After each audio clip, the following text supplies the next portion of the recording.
Welcome to Colormania. Thank you for joining us today. We are so excited to have you back, and we are excited about our continuation in our topic regarding financial stewardship.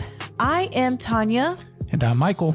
And today we're going to focus a little bit more on debt and other financial mistakes.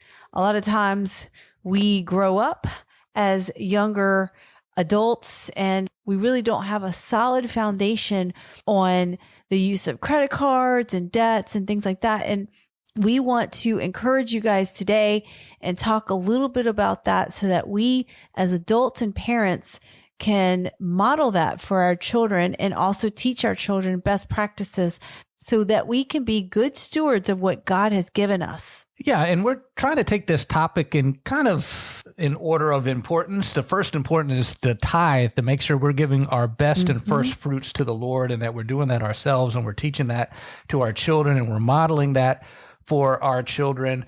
The second important topic is, first of all, to have a good defense. And I don't know if you brought up playing sports, you constantly hear coaches say that the best offense is a good defense. I just heard this the other day on a Monday Night Football game where the commentator was saying that a version of that, where he said you can't learn how to win until you first learn how not to lose, because the team there was just having a lot of turnovers, a lot of penalties, and there's no way you can win a game if you're just constantly moving the ball backwards. You know, the idea is to move the ball forwards. And that's the analogy we want to give here with our financial football. Are we moving it toward the goal, or are we moving it backwards? The way that we move it backwards is by getting into debt that hurts our financial position or making bad financial decisions. And we want to teach that to our kids. Now, we don't have to be financial planners, financial experts to teach this to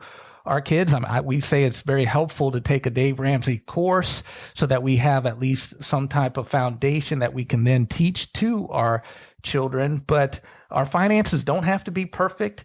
We can teach from our weaknesses and failures just as well as we can teach from our strengths and victories. We can certainly teach our children, look, we can be upfront and honest with them. We've messed up in this certain area, and this has been the repercussions. We have to spend half our life trying to dig out of this hole, and we don't want that to happen to you. Let us show you the mistakes that we made and how we are trying to now fix that and how you can stay out of those mistakes. And so one of the first things that you hear the Dave Ramseys of the world talk about is the importance of staying out of debt. And what I like about Dave Ramsey and other biblical financial leaders, such as Larry Burkett or Ron Blue, is the applying biblical principles to current financial landscape. And we see in Proverbs 22:7, where the borrower is slave to the lender. And that is so true, right? I mean, if we borrow money, we are in effect a slave to those payments that we constantly have to make, and it bogs us down. And if we have too many of those payments, we just have no leeway. And sometimes we can have too much month by the end of the payday, and it's like we got no money left for the rest of this month, and we still have these bills to have to pay, and we've got no leeway for any emergencies that come up and things like that. And so it's very important that we stay on the debt, that we're not a slave to the lender. And some of the more common places that people get into debt with is consumer debt, paying for furniture or things that we want to buy, and we put it on a credit card. It's anywhere from 19 to 21% interest. That is a huge amount of interest. And all of your financial planners would agree that just never run a balance on a credit card. If you ever pay for anything with a credit card because you want the rewards or some kind of strategy that you're doing with that, then make sure you pay it off every month. And if you ever have to run a balance, you cut up that credit card immediately and don't go down that rabbit trail, because that is a world of hurt. So many people are in bad financial straits with credit card. 40%, according to statistics, have a credit card balance. And those that have a credit card balance, the average credit card balance is $17,000. That's the average, $17,000. That means there's a bunch that have more than that. That's a hard hole to dig out of at 19 to 21% interest. I mean, that's just taking money away that you could be saving. And so that is the general principle there that we really need to teach our children is just avoid credit cards altogether. Perhaps it's better to not even do the rewards, because these are kind of ways where credit cards use these strategies, these companies use these strategies to get you to use the credit card more, because they know statistically the more you use it, the more likely you are to run a balance and get yourself in an area where you're just a slave to them and constantly paying them an astronomical amount of interest on a constant basis. So be very careful with credit cards, teach our children to be very careful with credit cards, perhaps avoid them altogether, but absolutely never, ever, never run a balance on a credit card. We need to stress that with our children and teach them that while they're in our house, while they're young enough to listen, and we have a captive audience, and hopefully they'll remember that as they're adults. We remind of them of what we've taught them all along, and we're not teaching them that the first time they come home and say they want a credit card because one of their friends has a credit card, and we're now behind the 8 ball and teaching that. We got to be ahead of the game and lay that foundation very early. And I agree with you, because I'll just share my personal experience. My mother and father are not believers, so there was really no financial teaching going on as a child. And so I grew up thinking that credit cards was a good thing, and I could use that to build my credit. That was what I was always told is, yeah, just use your credit card and that will help you build your credit score so that you can buy other things. And of course, I was not a believer, so I was not a good steward of my money at the time being young. And I did find myself at a young age having some credit card debt that I had to carry in my early 20s. Yeah, and that's one of the other areas that kind of grabs you with the credit card. Is like, well, I want to increase my credit score. Why? The only reason to have a good credit score is so that you could buy more stuff on credit. Right. That's the only reason for a good credit score. And so, there's other ways to establish credit. I mean, that it can be important for jobs. They'll sometimes look at what kind of credit score that you have. But Dave Ramsey likes to brag that he has a 0 credit score because he doesn't use debt at all and hasn't for the longest time.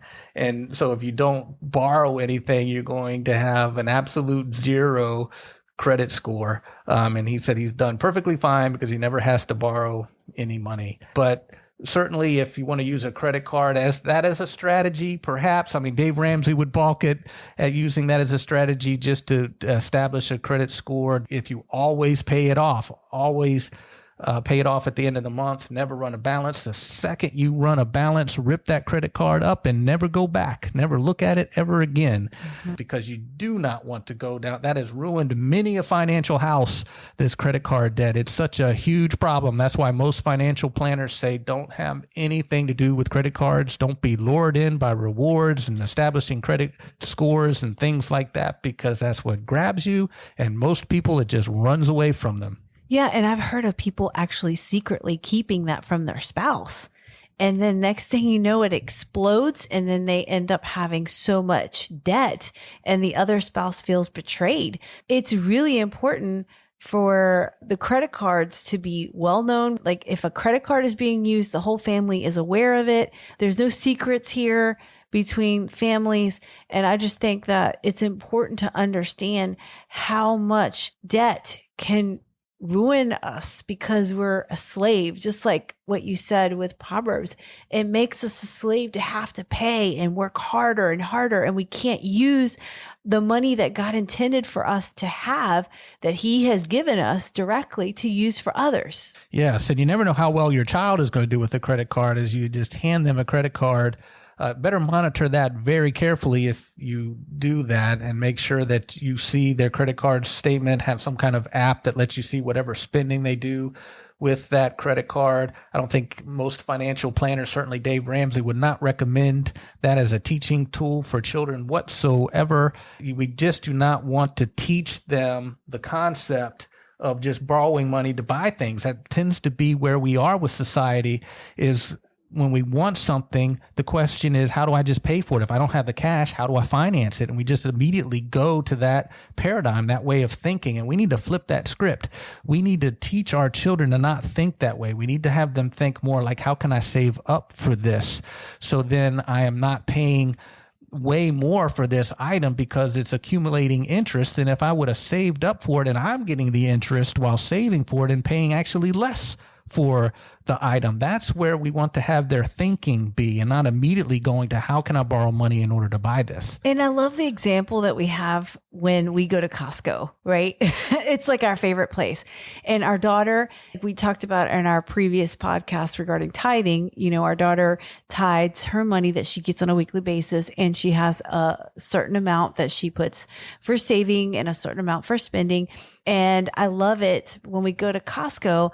There was a stuffed animal that she wanted. It was like a big pillow type stuffed animal.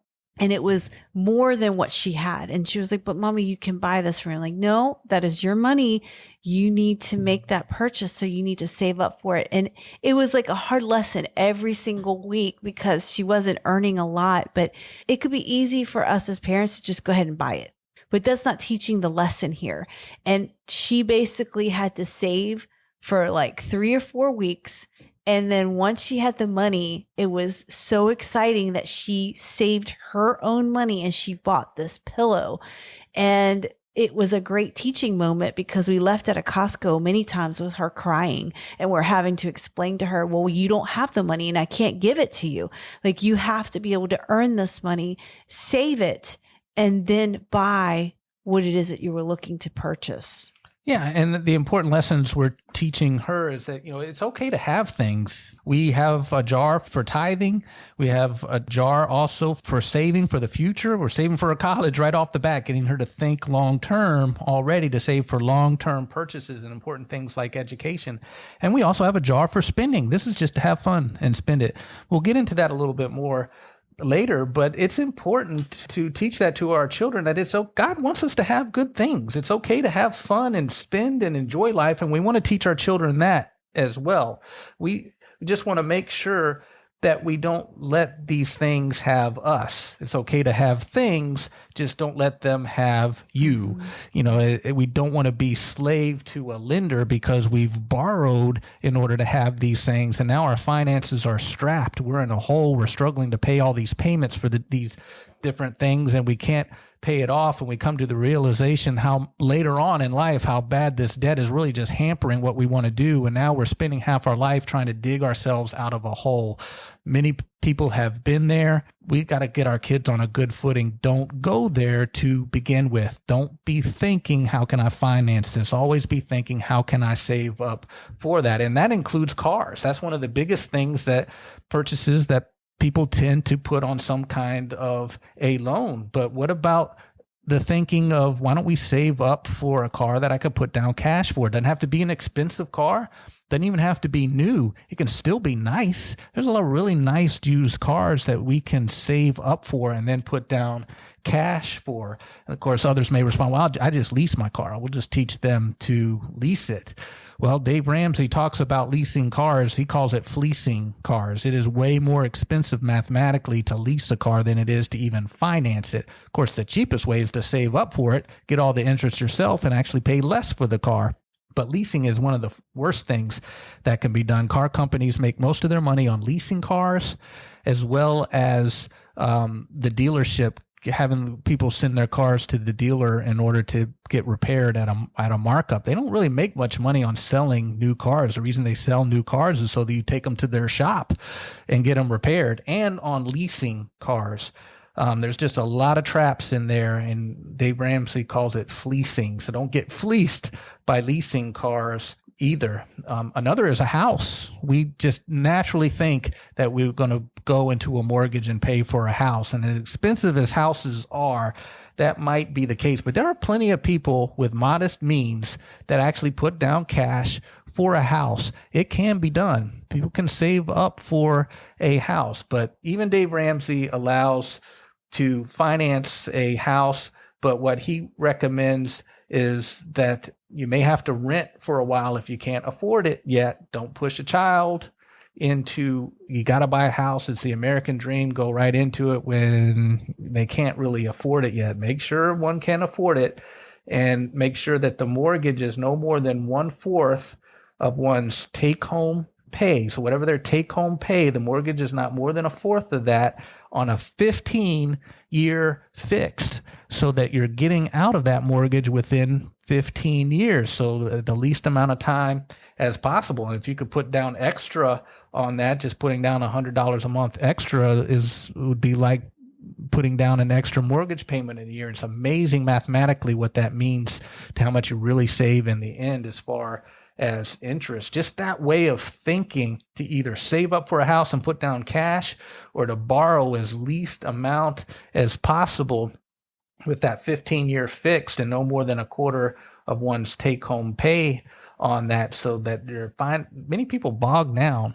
in their finances with houses because they're captivated by that American dream, and they got a standard of living that they have in mind. Oftentimes kids want to start out where their parents left off and spent years building up to, and they end up buying more house than their finances can handle, and that takes up a lot of their monthly income, and they have nothing else that they can do with that, and really struggling to pay their bills. So we really want to make sure our children are being wise with their house.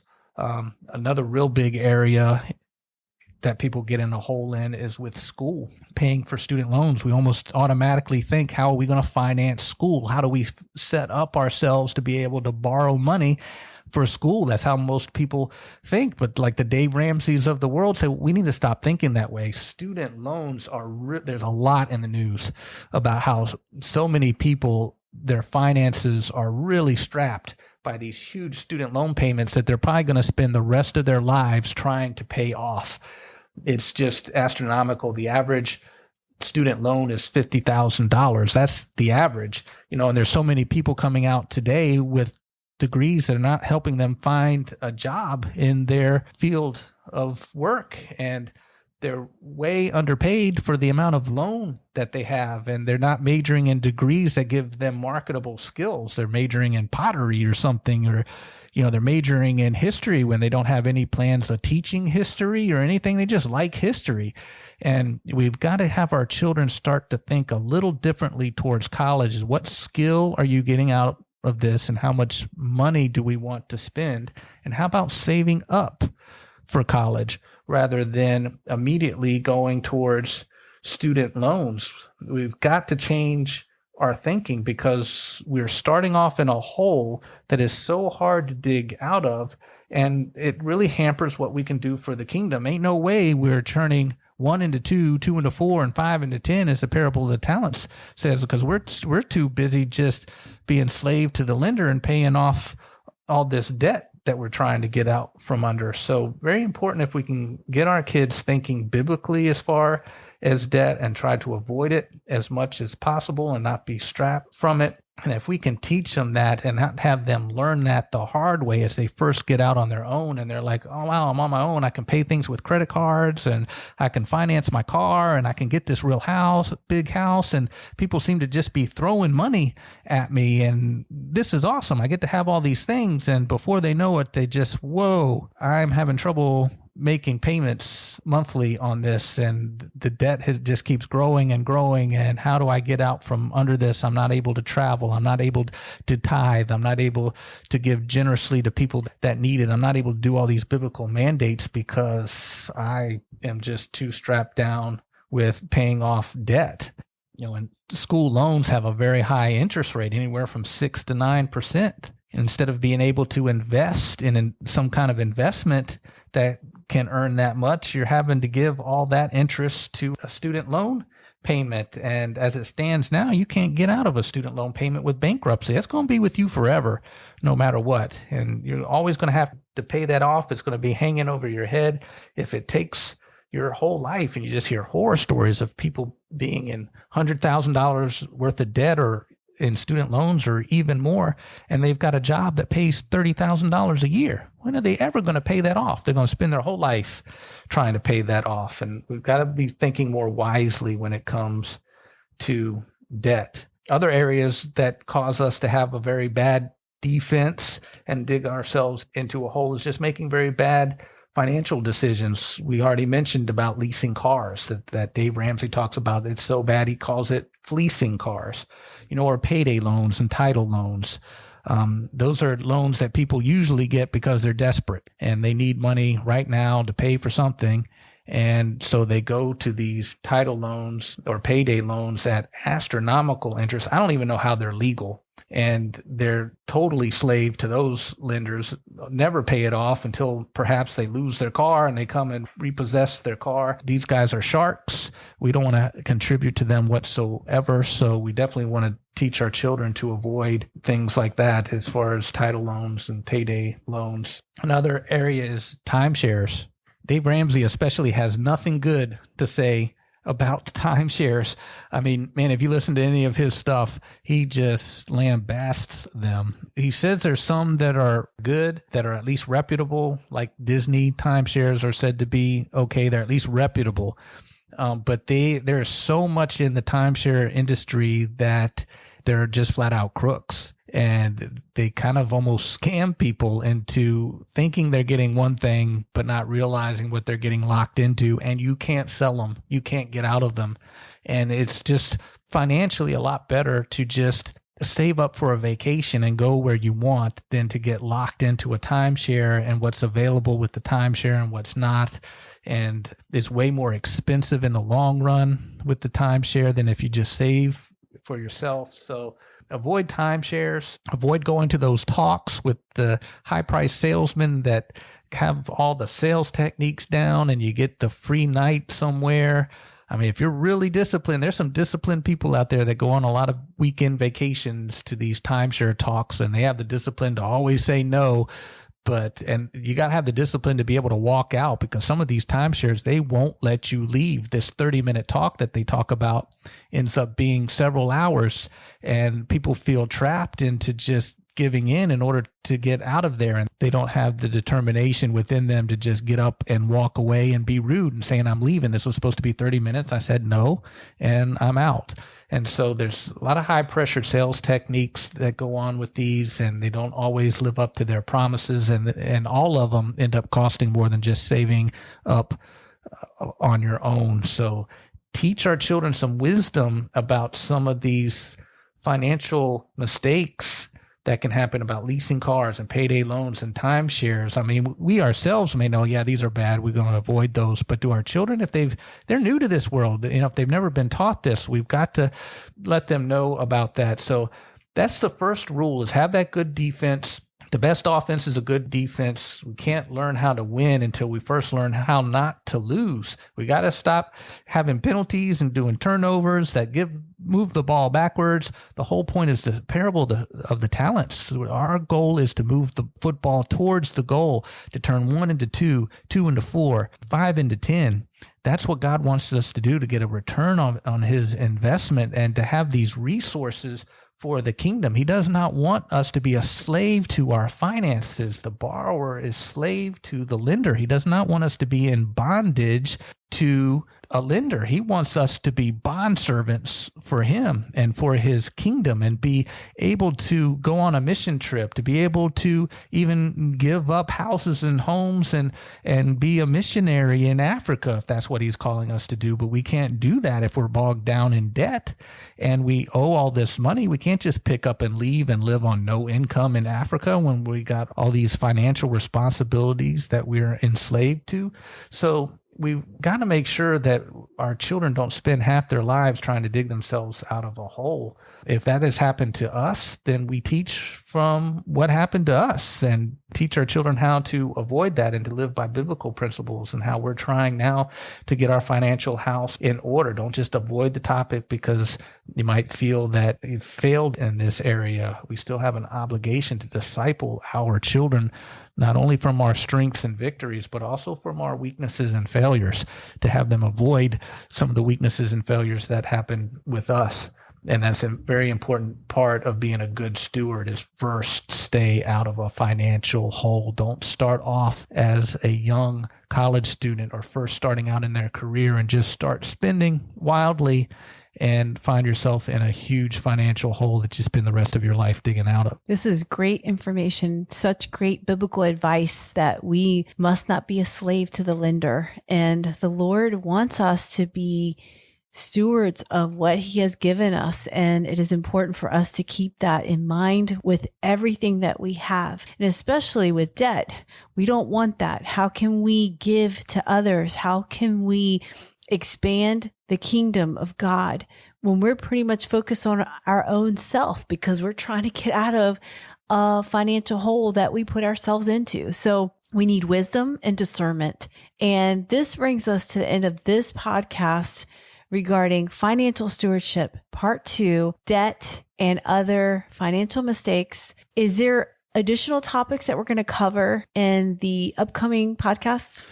Well, next podcast, we want to focus on moving the football forward. How now that we've stayed out of a financial hole and we've taught our kids how to stay out of a financial hole, how do we then turn 1 into 2, 2 into 4, 5 into 10 and move the football forward and make those good financial decisions that the Bible tells us to do based on biblical principles of good stewardship and being good stewards of God's money. None of this is ours, and he is giving us the command to steward and manage his money wisely. And there's plenty in the Bible, tons of financial principles in the Bible that we are to apply to modern day financial structures.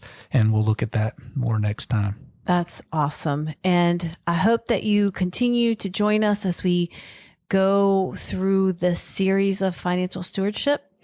And we are excited again to always have you. We would love to hear your feedback at Kohlermania. You can reach us on Instagram as well. And so we are excited and we are blessed by our listeners. And we pray that you take this as an encouragement to continue to look at your finances and how your finances can glorify God. Until next time, God bless.